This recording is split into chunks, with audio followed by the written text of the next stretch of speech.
Hello students, topic है हमारा triangles और ये है उसका लेक्चर नंबर 15। अगर आपने अभी तक कोई प्रीवियस लेक्चर नहीं देखा है तो कोई बात नहीं, पूरा लेक्चर आपको समझ में आएगा। और प्रीवियस लेक्चर देखने के लिए आपको आई बटन में लिंक मिल जाएगी और वीडियो के एंड में पूरी प्लेलिस्ट। तो चलिए स्टार्ट करते हैं क्वेश्चन नंबर 1 से। क्वेश्चन नंबर 1 में हमें कहा गया है using Pythagoras theorem determine the length of AD in terms of B and C। ठीक है, तो यहाँ पर हमें क्वेश्चन में ये जो फिगर गिवन है इसमें ट्रायंगल है एक ABC और यहाँ पर ये जो D है ना, ये जो AD है ये यहाँ पर एक 90 डिग्री का एंगल बना रहा है। ठीक है, जो AD है वो BC पर परपेंडिकुलर है। तो अब हमें यहाँ पर ये बताना है कि AD की लेंथ क्या है, वो भी इन terms of B and C। ठीक है, तो हमें इस AD को क्या करना है, फाइंड आउट करना है। तो देखिए, जो पाइथागोरस थ्योरम होती है उसके अकॉर्डिंग यहाँ पर लिख सकते हैं हम BC is equal to root of AB square plus AC square.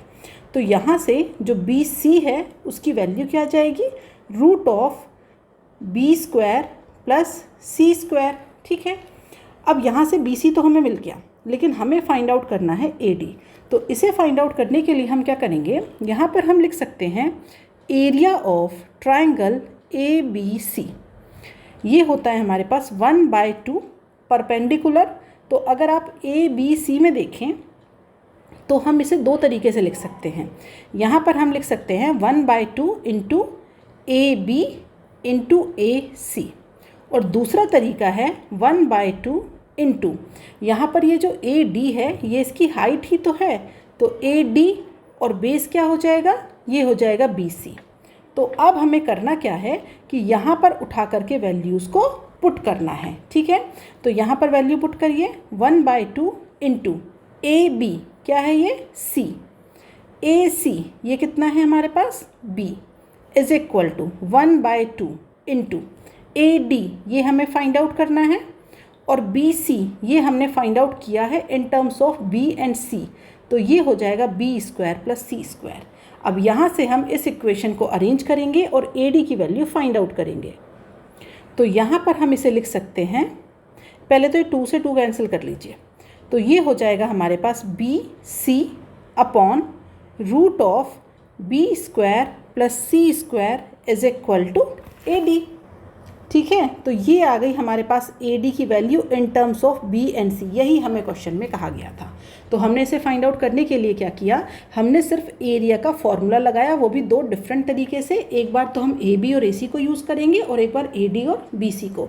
तो यहाँ पर AB की वैल्यू देखें तो C गिवन थी और AC की वैल्यू B, तो ये दोनों ही वैल्यू B एंड C के टर्म्स में गिवन है। AD हमें फाइंड आउट करना है और BC की वैल्यू हमने यहाँ से B और C के टर्म में फाइंड आउट कर ली। सारी वैल्यूज़ उठा के पुट की और हमें यहाँ पर AD की वैल्यू मिल गई। ओके, अब हम आ जाते हैं क्वेश्चन नंबर 2 पर। यहाँ पर हमें कहा गया है एक ट्रायंगल है जिसकी sides 5 centimetre, 12 centimetre and 13 centimetre की है। हमें यहाँ पर फाइंड करना है length to 1 decimal place of the perpendicular from the opposite vertex to the side whose length is 13 centimetre. तो सबसे पहले तो हम इस ट्रायंगल को ड्रॉ करते हैं। तो अगर आप देख सकते हैं यहाँ पर कि ये जो ट्रायंगल है ये कौन सी कंडीशन को फॉलो कर रहा है, 13 का square is equal to 12 square plus 5 square. ठीक है, ये होता है 169 इज इक्वल टू 144 प्लस 25। तो ये कंडीशन यहाँ पर फुलफिल हो रही है। इसका मतलब ये हुआ कि ये जो गिवन ट्रायंगल है ये हमारा क्या है, एक राइट एंगल ट्रायंगल है। तो आप इसे इस तरीके से ड्रॉ कर सकते हैं। यहाँ पर ये मैंने कर दिया ट्रायंगल ड्रॉ। ठीक है, तो अब इसमें देखा जाए 13 कौन सी साइड होगी, ये वाली सबसे लॉन्गर साइड। जो हमारे पास 12 है तो ये हो जाएगी 12 और ये हो जाएगा हमारे पास 5 सेंटीमीटर। ठीक है, तो ट्रायंगल को नाम दे दीजिए AB एंड C।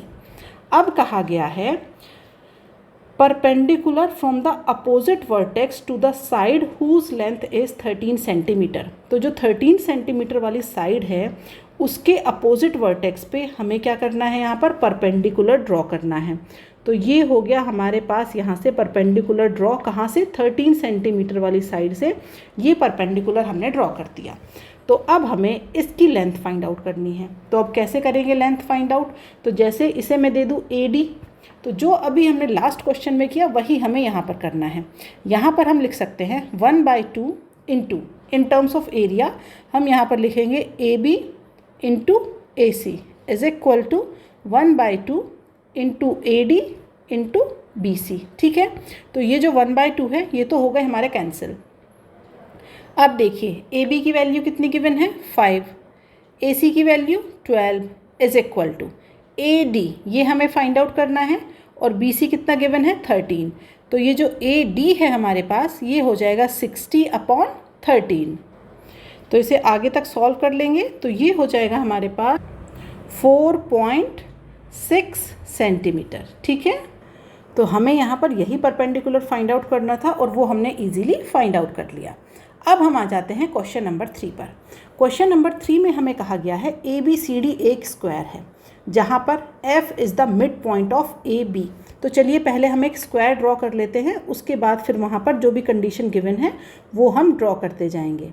तो ये कर लिया मैंने एक स्क्वायर ड्रॉ, इस स्क्वायर की नेमिंग भी कर देंगे, उसके बाद जो गिवन कंडीशन है वो हम वहाँ पर मार्क करेंगे। तो ABCD ये स्क्वायर हो गया। F जो है हमारे पास वो मिड पॉइंट है किसका, AB का, इसका मतलब F हमारा यहाँ कहीं पर है। ठीक है, इसके बाद कहा गया है BE इज़ 1/3 ऑफ BC। तो जो E है हमारे पास वो यहाँ कहीं पर होगा। ठीक है, ये हो गया E। If the area of triangle FBE is 108 centimetre square, find the length of AC।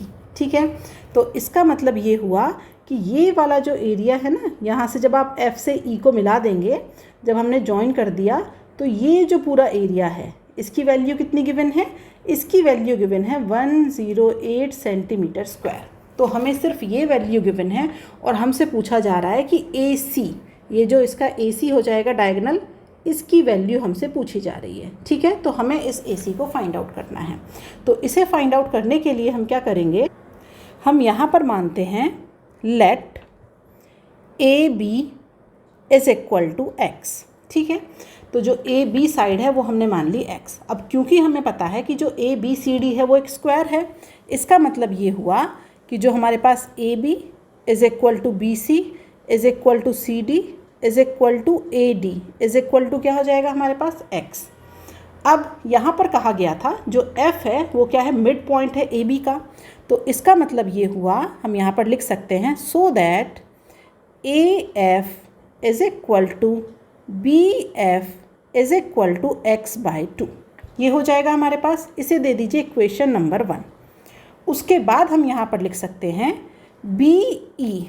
यहाँ पर ये कहा गया था कि ये जो BE है ये हमारा क्या है, 1/3 है। ओके, तो यहाँ पर ये जो BE है ये हो जाएगा X/3। इसे दे दीजिए इक्वेशन नंबर 2।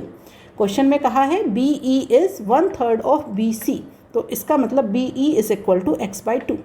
अब हमें क्वेश्चन में गिवन है कि इस ट्रायंगल का एरिया कितना है, 108 सेंटीमीटर स्क्वायर। तो अगर आपको एरिया ऑफ ट्रायंगल FBE इसकी बात की जाए तो कैसे निकालेंगे, इसका एरिया हम निकालेंगे 1/2 इंटू BE इंटू BF, ऐसे हम इसका एरिया निकालेंगे। अब हमें इसका एरिया कितना गिवन है, 108 is equal to 1/2 into BE कितना गिवन है, इक्वेशन नंबर 2 में दिया गया है X/3। BF ये गिवन है हमारे पास X/2। तो यहाँ से हम लिख सकते हैं X² is equal to 108 into 12। तो ये हो जाएगा हमारे पास X² इज इक्वल टू 108 को ब्रेक कर लीजिए, तो ये हो जाएगा 12 इंटू 9 इंटू 12। तो यहाँ से जो X है आपके पास वो कितना आ जाएगा, वो आ जाएगा हमारे पास 12 इंटू 3, दैट मीन्स 36 सेंटीमीटर। अब ये जो X आई है ये हमारे पास क्या आई है, ये हमारे पास साइड आई है, AB BC CD या AD। लेकिन हमें क्या फाइंड आउट करना है, हमें फाइंड आउट करना है AC। तो अब AC को फाइंड आउट करने के लिए हम क्या करेंगे, तो पाइथागोरस थ्योरम से हमें पता है AC² is equal to AB² plus BC। ठीक है, इसका स्क्वायर, यहाँ से आप AC² निकाल सकते हैं।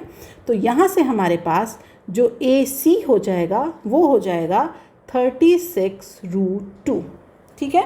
तो ये हो जाएगा हमारे पास 36√2 सेंटीमीटर। डेसिमल के पॉइंट तक निकालने हैं क्या? नहीं, तो उसकी बात नहीं की गई है, तो आप डायरेक्ट लिख सकते हैं यहाँ पर 36√2। इसके अलावा आप चाहे तो और सॉल्व करना है, तो AC is equal to 36 into 1.414, तो ये हो जाएगा हमारे पास AC is equal to 50.76 centimetre. ठीक है, तो आप चाहें तो 36√2 भी लिख दें, जब उसने डेसिमल के पॉइंट्स तक निकालने की बात नहीं की है 1-2 पॉइंट तक, और अगर कहा है तो आप उसे निकाल सकते हैं। ठीक है, अब हम आ जाते हैं नेक्स्ट क्वेश्चन, क्वेश्चन नंबर 4 पर। यहाँ पर हमें कहा गया है इन एन आइसोस्केल triangle ABC if AB is equal to AC is equal to 13 centimetre. तो इसका मतलब हमने ले लिया है यहाँ पर A। ओके, तो ये हो जाएगा हमारे पास यहाँ से AB और ये हो जाएगा हमारे पास यहाँ AC। ठीक है, तो ये वाला पॉइंट ले लिया मैंने B और ये हो गया हमारे पास यहाँ पर C। AB की लेंथ 13 सेंटीमीटर, AC की लेंथ 13 सेंटीमीटर। अब कहा गया है altitude from A on BC is 5 centimetre. तो इसका मतलब ये हुआ वर्टेक्स A से सामने वाली साइड BC पर एक परपेंडिकुलर आएगा, जिसे ही हम एल्टीट्यूड कहते हैं, और इसकी जो लेंथ है ये कितनी है? 5 सेंटीमीटर। तो अब हमें फाइंड आउट करना है BC। तो इस वाले पॉइंट को मैंने नाम दे दिया D। ठीक है, तो अब क्योंकि एक आइसोस्केल ट्राइंगल है, इसीलिए यहाँ पर आप लिख सकते हैं because triangle ABC is an आइसोस्केल ट्राइंगल सो दैट, इसीलिए, अदरवाइज़ जब क्योंकि ये AD जो है वो परपेंडिकुलर है, तो ज़रूरी नहीं है कि ये BC को 2 पार्ट में डिवाइड करेगा।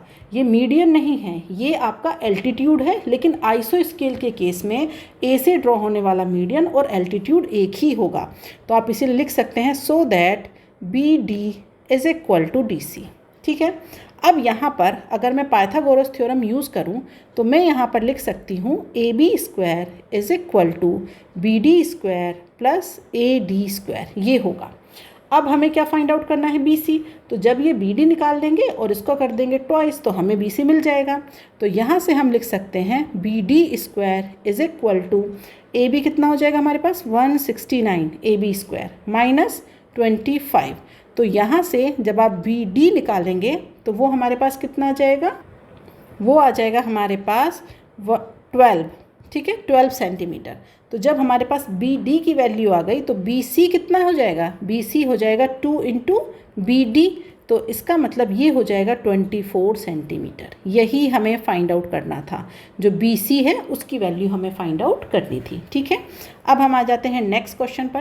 क्वेश्चन नंबर 5 में कहा गया है एक ट्राइंगल है ABC। इस ट्राइंगल में AB, BC और CA तीनों साइड जो हैं वो इक्वल हैं और उनकी लेंथ कितनी है? 2A। इसका मतलब ये एक इक्विलैटरल ट्राइंगल है।